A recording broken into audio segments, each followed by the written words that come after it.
देखिए चैप्टर 2 में वर्ण विचार में हम लोग क्या क्या पढ़ चुके थे। वर्ण पढ़ चुके थे, वर्णमाला पढ़ चुके थे, वर्णों के भेद पढ़ चुके थे और स्वर भी पढ़ चुके थे, स्वर के भेद भी पढ़ चुके थे।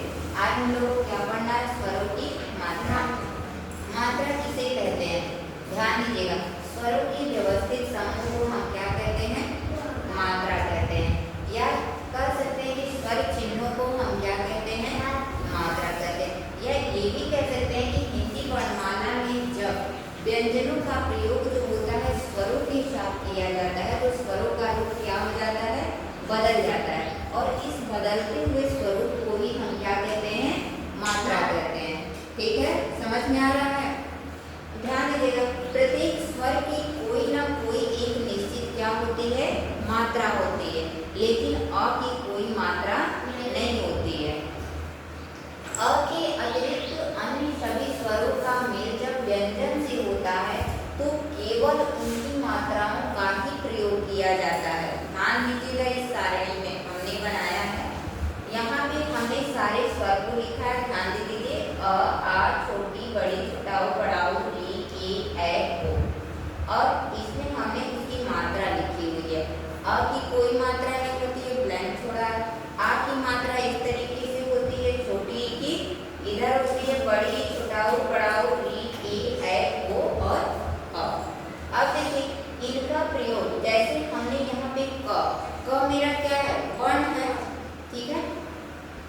जब क वर्ण का प्रयोग जो है हम स्वर के साथ किए हैं, यानी कि क का उच्चारण करते हैं तो क्या आता है? क का उच्चारण करने में अ आता है ना। तो जब हम क के साथ अ मिलाते हैं तब जाकर के वो पूर्ण व्यंजन बनता है। क्या बनता है? क। ठीक है ना। और इसे यदि हम शब्द बनाएंगे तो कोई भी शब्द बना सकते हैं, जैसे कमल, ठीक है ना, कनक, कलम, ठीक है ना, कसम, कुछ भी बना सकते हैं, ठीक है ना। और जब वो मूल रूप में आता है, यानी कि इसका मूल रूप यहाँ से लगाएंगे, जैसे हमने बना दिया मूल स्वर लिया, अदरक बना दिया, अमरूद बना दिया, समझ में आ रहा है? और अक्षर बना दिया, कुछ भी बना दीजिए। उसी तरीके से क मेरा क्या है? वर्ण है, ठीक है। जब हमने इसमें मात्रा लगा दिया है, कौन सा मात्रा लगाया है? आ का मात्रा लगाया है, तो क्या मेरा बना है? का बना है ना। का से कोई भी शब्द बना लीजिए, काला हो गया, काम हो गया, काज हो गया, कागज हो गया, ठीक है। और ये अपने मूल रूप में आया तो क्या बनेगा? यहाँ से लीजिएगा, आग हो गया, आम हो गया, आश हो गया, कुछ भी बन सकता है। समझ में आ रहा है? इसी तरीके से छोटी आधा म प्लस ई मिला करके मेरा क्या बना है? मी। इसका प्रयोग मी से क्या बन गया है? मिठाई, मी से मिठास, मी से मिट्टी, वेरी गुड। और बोलिए मी से और क्या हो सकता है?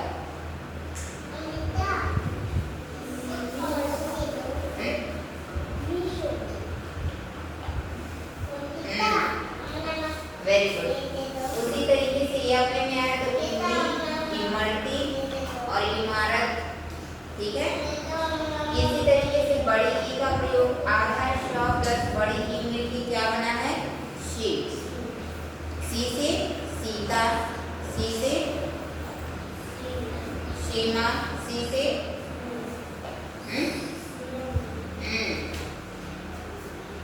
इसे ईक, ईश्वर और ईशा। इसी तरीके से देखिए को, जब की मात्रा का यूज किए हैं तो क्या बना है? कुली, उसे कुम्हार। समझ में आ रहा है ना?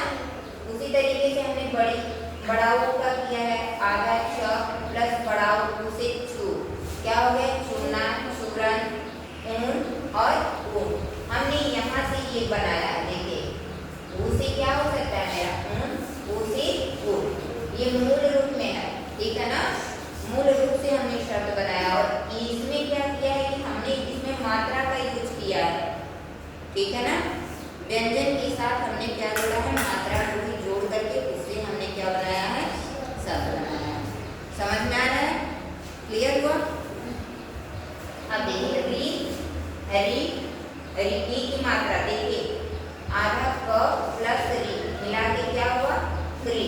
कृ से कृष्ण, कृ से कृषक, कृ से कृष्णा, ठीक है ना। री से ऋषि, ऋण। ए से जब ए की मात्रा लगाए आधा ख प्लस ए मिला के क्या बना है थे। थे से ठेस, थे से ठेला। ए से एड़ी, यहाँ से मूल रूप में ए से एड़ी, ए से एकता।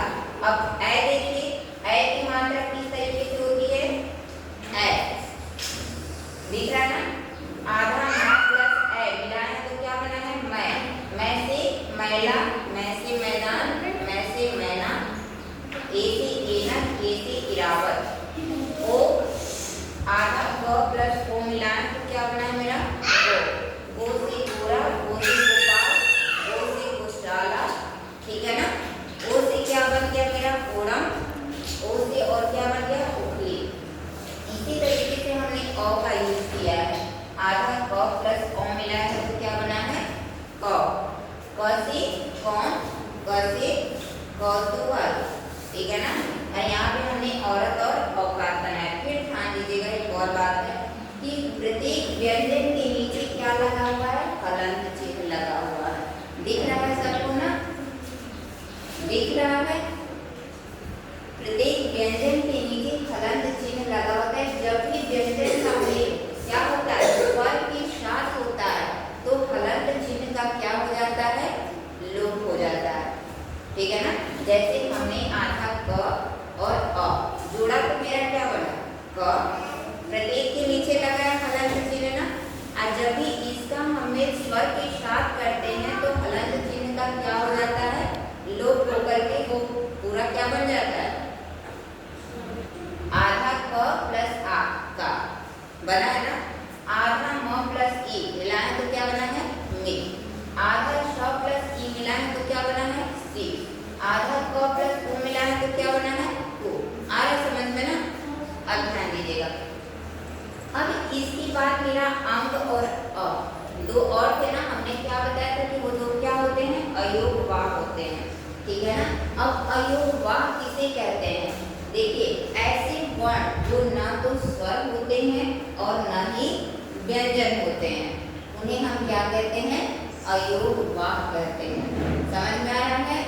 ऐसे वर्ण जो ना तो क्या होते हैं, स्वर होते हैं और न ही व्यंजन होते हैं, उन्हें हम क्या कहते हैं, अयोग वाह कहते हैं।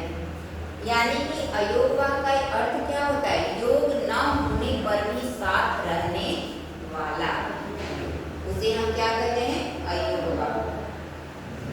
जैसे अयोग वाह के भेद कौन होते हैं, अनुस्वार है और विसर्ग है। दो बताया था ना, कौन कौन है, अनुस्वार और विसर्ग। कहीं कहीं अनुनासिक को भी यूज किया जाता है, ठीक है ना। तो हमने फिर में 3 लिख दिया, ठीक है ना, ये 3 हो गए।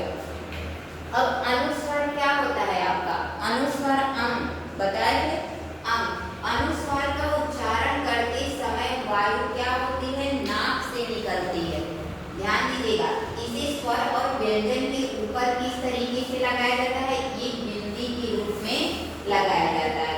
जैसे किसी शब्द का उच्चारण करें, जैसे चंचल, कहाँ से निकल रही है वायु, जैसे उच्चारण कर रहे हैं तो क्या हो रहा है, नाक से निकल रही है ना, चंचल। रंग निकल रहा है, अंग, अंग करके देखिए। अंत, पतंग निकल रहा है नाक से, वायु निकल रही है, पतंग, अंश, ठीक है, हंस, चंदन, कंकड़। आ रहा समझ में ना। तो अनुस्वार किसे कहते हैं, अनुस्वार का उच्चारण करते समय वायु कहाँ से निकलती है, नाक से निकलती है। जैसे चंचल, अंकल, रंग, अंश, ठीक है ना। आ रहा समझ में। उसके बाद विसर्ग देखिए, जिस ध्वनि चिन्ह का उच्चारण ह के समान किया जाता है उसे हम क्या कहते हैं, विसर्ग। इसका चिन्ह कैसे होता है, ऐसे होता है ना, अ लगाते हैं, अ हो गया, अंग लगाया तो ऐसे था, यानी कि चिन्ह क्या था, ये था, अ का क्या था, ये था।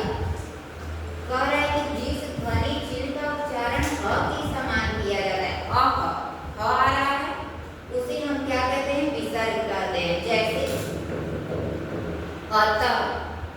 अतः बोल रहे हैं त, ह आ रहा है, पुनः ह आ रहा है, प्रातः, प्रायः, आ रहा समझ में ना?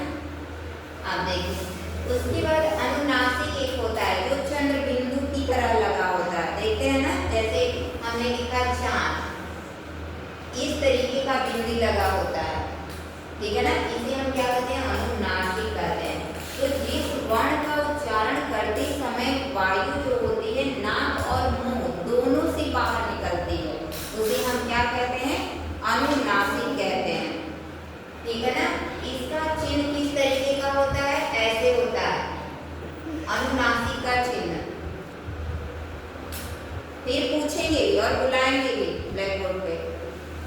अनुनासिक में क्या होता है? वायु नाक और मुंह दोनों से क्या निकलती है? बाहर निकलती है, ठीक है? और चिन्ह कैसा होता है? इस तरीके का होता है, चंद्र बिंदु की तरह होता है। अनुनासिक को हम चंद्र बिंदु भी कहते हैं और इसका प्रयोग क्या किया जाता है? स्वर और व्यंजन दोनों में किया जाता है। जैसे चांद, ठीक है, गांव, आंगन, आंख, निकल रही है ना? मुंह से भी बोल रहे हैं, नाक से भी आवाज आ रही है, आंख, नाक, आ रही है, आंगन, चांद, दांत, आ रहा है ना? उसे हम क्या कहते हैं? अनुनासिक कहते हैं। अनुनासिक का चिन्ह कैसे होता है? चंद्र बिंदु की तरह। विसर्ग का चिन्ह क्या होता है? और मानिए लास्ट में क्या आता है? ह आता है और अनुस्वार क्या होता है? कि बिंदी होता है, ठीक है ना? आ गया समझ में? ध्यान दीजिए, एक और है, जब किसी वर्ण के सिरों रेखा के ऊपर मात्रा आ जाती है तो उसमें चंद्र बिंदु के स्थान पे इस तरीके का बिंदु लगा होता है। जैसे कहीं दिया जाता है बिंदु दिया रहता है इस तरीके से, में लिखा रहता है, किताब में कोई सेंटेंस पढ़ते हैं चाहे कहीं भी चीजें पढ़ते पढ़ते आ जाते हैं, उसके ऊपर क्या सिरों रेखा पे क्या लगी रहती है? इस तरीके का बिंदु लगा रहता है, ठीक है ना? ऊपर आ